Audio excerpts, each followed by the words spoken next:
Осень пришла вовремя. Солнце еще по-летнему теплое, рано стало спускаться за крыши домов. Стайка ребятишек играла в песочнице, но дети были тепло одеты. На скамейке, опираясь на палку, сидел старик и смотрел на детей. Люди шли с работы, окликали детей. В окнах дома стали зажигаться огни, и только его окна оставались темными. Там давно уже никто никого не ждал. Старик тяжело вздохнул и поднялся. «Аня, идем домой!» Услышал он и вздрогнул. К скамейке подходила молодая женщина. «Что, не хочет уходить?» — спросил он. «Не хочет», — сказала женщина. «Папу ждет». Подбежала девочка с ведерком в руке. Старик присел на скамейку и сказал: «Ну, давай знакомиться. Тебя как звать?» Девочка смотрела на него и молчала. «Она не может говорить», — тихо сказала женщина. Старик удивленно поднял на нее глаза. «Такая вот у нас беда», — продолжала она. «Она слышит, все понимает, а говорить не может». «А врачи помочь не могут?» — спросил он. «Речевые органы недоразвиты. Так родилась. Лечить можно, но логопед с 5 лет начинает заниматься, а ей еще 3 нет».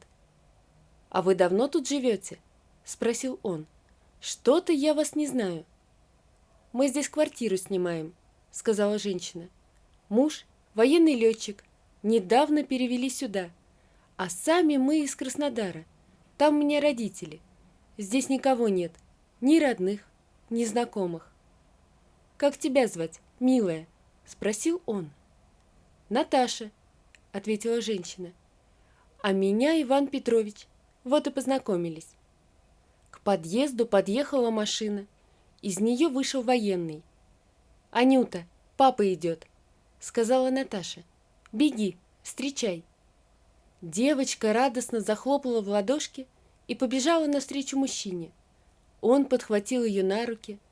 Наташа попрощалась и пошла к подъезду. Иван Петрович остался сидеть на скамье. Встреча с девочкой разбередила давнюю боль. Он вспомнил дочь, которая также встречала его, бежала навстречу. «Какая она стала теперь?» — подумал он. Все обещала приехать, внуков показать. Теперь уже и внуки выросли. Старик тяжело поднялся и пошел к подъезду. Он вошел в квартиру, зажег свет. Ужинать не хотелось. Тоска, огромная как мир, вдруг разом навалилась на него. Он взял с полки альбом и стал смотреть пожелтевшие фотографии. Здесь была его семья, его жизнь. Он нашел фотографию жены. Она смотрела на него все такая же красивая и молодая, как и 50 лет назад. На другой фотографии они были вдвоем. Иван Петрович помнил, что снялись они сразу же после свадьбы. На остальных фотографиях была девочка, дочь, и он. Жены больше не было. Он вспомнил, как отвез жену в роддом, как всю ночь сидел в коридоре и не сразу понял, когда врач сказал: «Прости, брат, дочку будешь растить один». Старик вытер набежавшие слезы и, дотянувшись до ящика комода, достал небольшую коробочку, обтянутую красным бархатом. Он осторожно открыл ее. На красном бархате лежало колечко с рубиновым камешком. Тогда он купил его в подарок жене в честь рождения дочери, но отдать не успел. «А девочку зовут так же, как и тебя, Анюта», — сказал он и осторожно погладил лицо жены на фотографии. Утром он проснулся с ощущением тихой радости. Наскоро позавтракав, заторопился в магазин. Там долго рассматривал картинки на шоколаде. Наконец, выбрал с изображением девочки. Вернувшись, стал готовить обед, а сам все поглядывал в окно.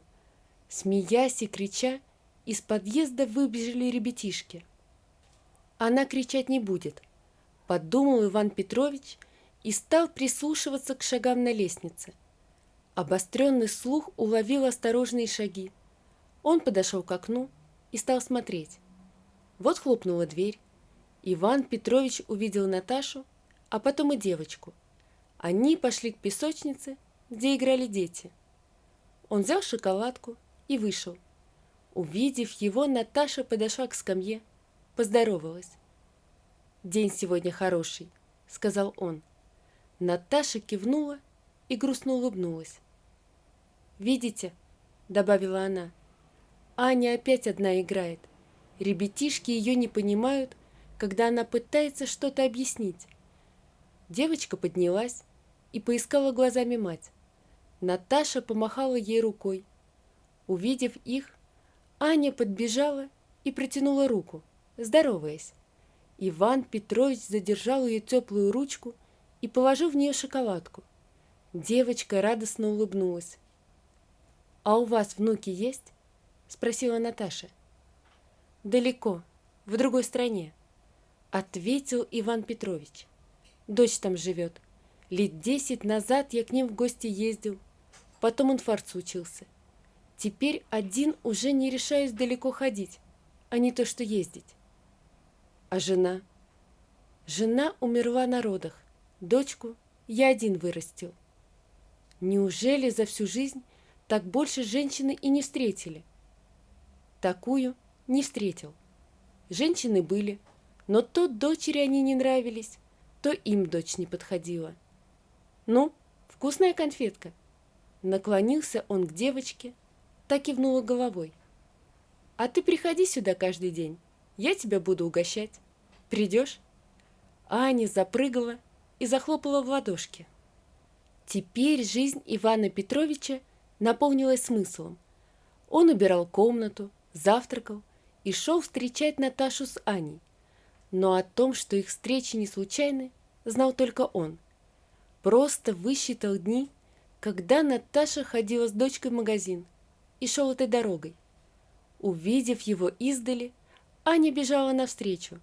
Он наклонялся, и она обнимала его теплыми ручками. Он брал у Наташи сумку, и они не спеша шли к дому. Зачастили холодные осенние дожди. Дни стояли хмурые, серые. Иван Петрович подходил к окну и подолгу смотрел на мокрый двор. Однажды к подъезду подоехала скорая помощь. Иван Петрович забеспокоился. «Что же я, номер квартиры не спросил?» Ругал он себя. Он вышел на площадку и стал ждать возвращения врача. Когда женщина в белом халате стала спускаться по лестнице, спросил: «Вы не у девочки ли были?» «У девочки», — ответила она, — «в 16-й квартире. Внучка ваша приболела немного». «Ах ты, Господи!» — заохал Иван Петрович и заторопился домой.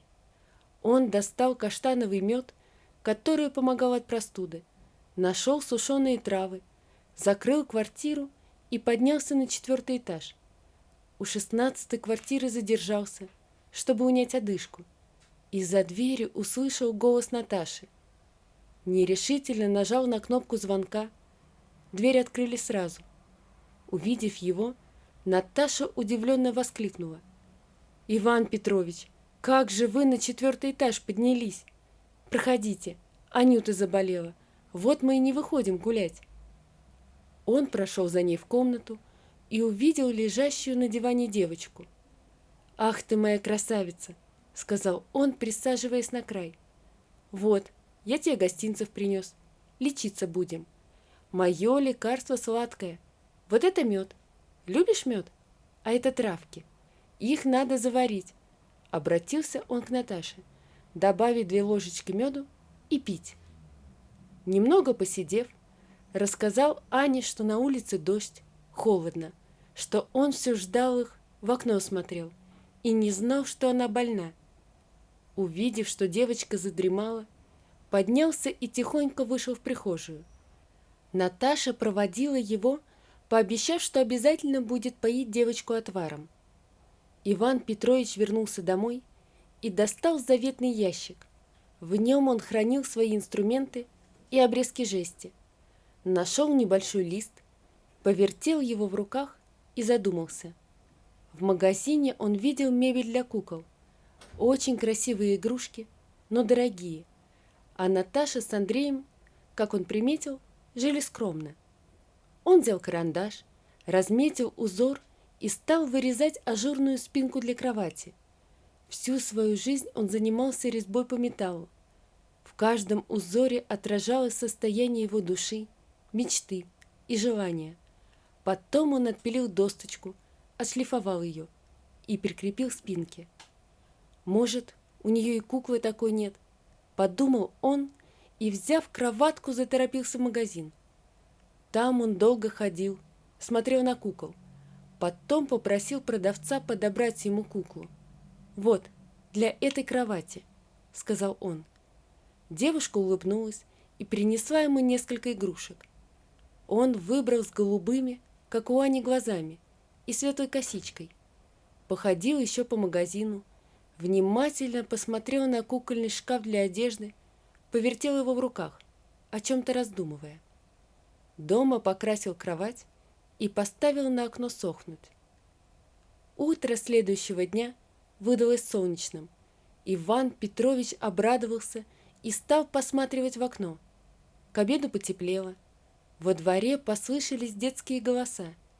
Ему показалось, что по лестнице осторожно спускаются. Вот хлопнула дверь. Он увидел их. Сразу же и радостно сказал себе: «Поправилась, вот и хорошо». Взял куклу, положил ее на кровать и, прижимая к груди, вышел. Увидев его, девочка пошла навстречу. «Ты поправилась», — сказал он. «Молодец, а это тебе». И протянул ей игрушки. Подошла Наташа. «Неужели вы это сами сделали?» — спросила она. «Как красиво! На кружево похоже. Спасибо вам за все». Подбежали ребятишки, окружили Аню. И одна девочка сказала: «Пойдем с нами в дочки играть».